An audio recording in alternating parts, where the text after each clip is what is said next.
Mais quel est le régime politique qui est au pouvoir au Cameroun depuis 1960? Depuis 1957, 56, les premières élections, 1945-46, les premières élections coloniales truquées, jusqu'à aujourd'hui, quel est le régime qui est au pouvoir? L'histoire du Cameroun, elle est arrêtée depuis que la lutte anticoloniale a échoué. C'est-à-dire, elle s'est arrêtée dès lors que le mouvement révolutionnaire a été décimé, qu'1 million de Camerounais ont été tués par l'armée française, en association avec des Camerounais valets de la France, que sont précisément à leur tête Amadou Ahidjo et Paul Biya, son bras droit. Ce sont ces gens-là, en association avec l'armée française, qui ont perpétré le génocide camerounais. Plus d'1 million de personnes assassinées. Mbembe dit que l'histoire s'est arrêtée en 1990. On devrait au minimum dire que l'histoire est suspendue depuis l'assassinat du leadership authentique de la libération du pays. Ce n'est pas en 90 que ça s'est fait. Mais pourquoi veut-il absolument avoir la mémoire courte, Achille Mbembe? Parce qu'il ne veut pas gêner la France de Macron. Il ne veut pas gêner son patron. Quand on ne veut pas gêner son patron, on raccourcit l'histoire. On fait des petites séquences et on essaie d'expliquer l'histoire par le temps le plus proche. Il dit qu'il ne fait pas du présentisme. Mais qu'est-ce qu'il fait? Ce qu'il fait là, c'est du proximisme.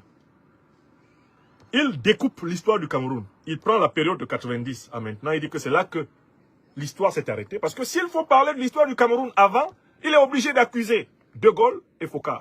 Il n'en parle pas. Il est obligé d'accuser Pompidou et Foucault. Il n'en parle pas. Il est obligé d'accuser Valéry Giscard d'Estaing et Foucault. Il n'en parle pas. Mitterrand et Foucault. Il n'en parle pas. Il est obligé d'accuser Chirac et Foucault. Il n'en parle pas. Il est obligé d'accuser tous les présidents de la République française jusqu'à Macron d'avoir maintenu la France-Afrique. Il n'en parle pas. Voilà pourquoi monsieur a fait un découpage arbitraire de l'histoire du Cameroun. Vous comprenez les stratégies? Et on le présente comme philosophe, faisant semblant d'oublier que ce type est d'abord et essentiellement un historien. Il est d'abord et essentiellement un historien. Et un historien ne fait pas comme ça. Achille Mbembe, comme professeur, ne donnerait pas 10 sur 20 à un étudiant qui lui dirait « l'histoire du Cameroun s'est arrêtée en 1990 ». Non, il ne donnerait même pas 10. Mais il répond comme ça pour protéger Macron. Et dire que c'est le détournement de la démocratie qui a mis fin à la dynamique de l'histoire du Cameroun. Mais qui a détourné la démocratie? C'est Mitterrand. C'est Mitterrand qui a mis en place, avec le discours de la Baule, l'ethnicisation des partis politiques, afin de fragiliser l'Afrique francophone, dite francophone, et ainsi permettre la mise en place des politiques du FMI et de la Banque mondiale, où la France a ses intérêts, et la dévaluation du franc CFA, qui a permis à la France d'échapper à la grande lame de crise financière qui l'a guetté dans les années 90. Qui nous a amené ce machin qu'on appelle démocratie là, actuellement en Afrique? Qui nous a amené ça? Qui nous a amené ça? C'est pas le fameux discours de la Baule, qui est une escroquerie idéologique absolue? Ne sont-ce pas les présidents français successifs qui ont adressé des lettres de félicitations aux dictateurs de la France-Afrique qui violaient les constitutions, fraudaient aux élections, s'autoproclamaient président à vie dans leur pays? N'ont-ils pas été adoubés par tous les présidents français jusqu'à Macron? Macron n'est-il pas le plus grand soutien de Ouattara? N'a-t-il pas félicité Ouattara pour le viol de la constitution ivoirienne? Biya, Sassou Nguesso, Faure Gnassingbé. Macron n'était-il pas en 2021 pour installer Mahamat Idriss Déby Itno, N'Djamena au pouvoir, par coup d'État? Il n'était pas? N'a-t-il pas adoubé, comment il s'appelle, Oligui Nguema, Mamadi Doumbouya? Est-ce qu'on n'a pas vu tout ça? Non, le désastre de la démocratie sur le continent est-il séparable de l'action de la France-Afrique? Non. La démocratie même est une escroquerie france-africaine imposée aux Africains. Voilà la vérité. Voilà la vérité. Bon, écoutons-le, il continue.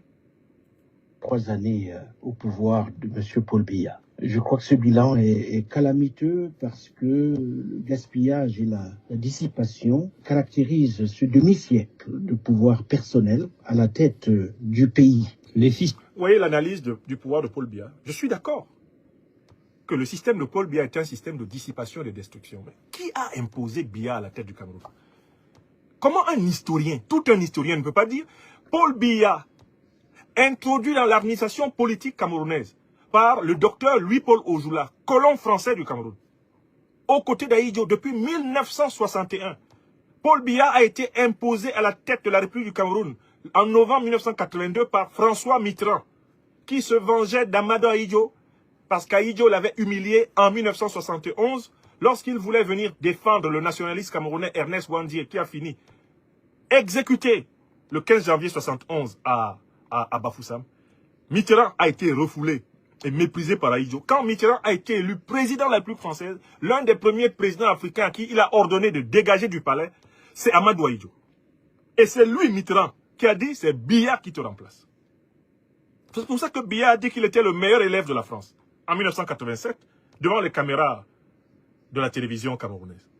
Hachim Bembe, qui est devenu philosophe, s'il le veut, par la force des choses et de l'expérience, est quand même d'abord historien. Quand on lui pose des questions comme ça, il doit faire recours à l'histoire.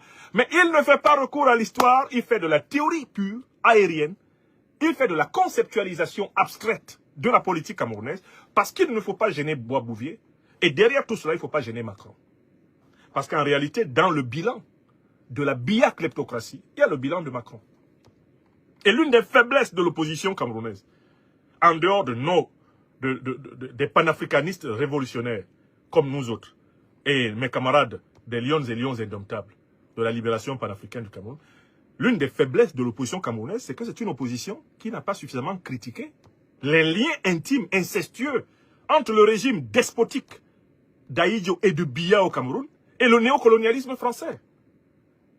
Une partie de cette opposition s'est même mise à penser qu'il fallait flatter la France en ne soulignant pas sa co-responsabilité dans le désastre camerounais afin d'être adoubé par la France pour remplacer Paul Biya. La démarche d'une partie de l'opposition réformiste, l'opposition ultralibérale, néolibérale, soumise à Washington, à Paris, à Londres, etc.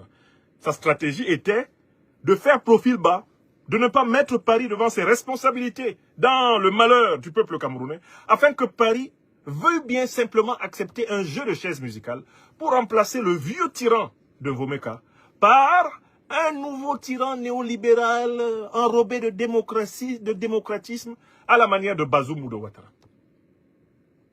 Vous voyez? Voilà l'opération dans laquelle Hachim Bembe se situe. Il ne faut pas froisser Paris. Il ne faut pas donner des descriptions de l'histoire du Cameroun qui combinent les facteurs internes qui sont importants, la déliquescence intérieure du régime, la faiblesse de la résistance interne du peuple camerounais. Ce sont des faits incontestables. Mais on ne peut pas ici exonérer le néocolonialisme français. Quand moi j'étais étudiant à Yaoundé, membre de base du Parlement des étudiants camerounais, lorsque nous faisions des manifestations, nous étions réprimés par la police, la gendarmerie, l'armée camerounaise accompagnée de soldats français. Et c'est l'expérience de plusieurs Africains de ma génération. Les forces de l'ordre, quand il y avait des manifestations contre le régime, étaient composées de soldats, de nos pays africains et de soldats français. Par exemple, tout ce qui était appareil volant pour réprimer les manifestants était piloté par des soldats français. Les hélicoptères français lâchaient sur nous les grenades lacrymogènes. Les hélicoptères français étaient chargés de nous empêcher de nous libérer de la dictature. Et on voyait bien les officiers français au cœur du commandement de la troupe à Yaoundé. Je dis, dans les années 90, c'est du vécu. Par la suite, une partie de ces officiers a été remplacée par des officiers israéliens. D'accord? Mais ils sont toujours présents. Dans l'appareil sécuritaire camerounais, les coopérants militaires français sont toujours présents. Donc, comment Hachim Bembe peut-il faire une analyse? Comment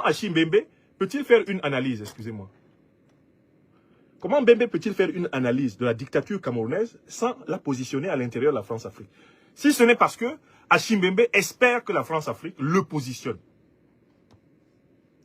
Lorsque Paul Biya aurait été remplacé par un groupuscule de néocolonisés beaucoup plus compatibles, qui vont simuler la révolution pour en réalité sauver les intérêts néocoloniaux. la suite. Sur